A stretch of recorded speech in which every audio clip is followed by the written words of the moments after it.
Sure. So yeah, this is Himali Sangani, and it was great presenting Thermosons, which is my startup, at the Future for Health event today. And the product what we showcased basically was the nanotech based textiles. So when essentially, if I have to talk about the future for health, the future for health for us at Thermosons is something which is proactive, something which is preventive, something which is science-led, and something which is sustainable. And all these four elements is something what we have introduced at Thermosons in this nanotech-based textile material, which is clinically proven to be effective against range of pathogens, so it helps in the infection control. And secondly, it also has the adaptive temperature regulation features. So it not only helps the surgeons in the OT area to overcome the thermal stress, but it also helps in improving the neonatal outcomes, especially around the hypothermia as well as the hyperthermia. So we were recommended about this event from one of our partners, and essentially what drew us to this event was, the format of it, the future for health.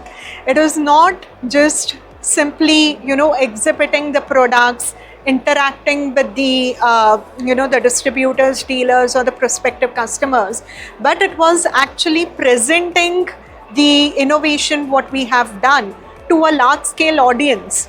Also competing among the the startups, that was again I would say a moment which excited us. Okay, let's be on that platform where we are able to showcase our innovation, where we are able to showcase the impact what we are bringing to the healthcare.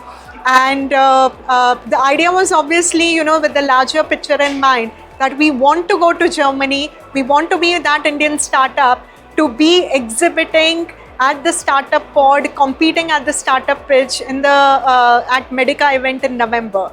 So all those things drew us to this event. The overall experience has been great. Lot of interactions with the investors, with the distributors, dealers, prospective customers, doctors, some from India, outside of India. The event has drawn a lot of participation from various corners, and we really enjoyed it. And actually we did not realize that, okay, we are nearing the end of the event, and we are really excited to be the winners of this startup pitch competition, and looking forward to an exciting another startup pitch competition to be held in July. So hopefully next you will be seeing us in Germany competing with the other startups from the world. Thank you.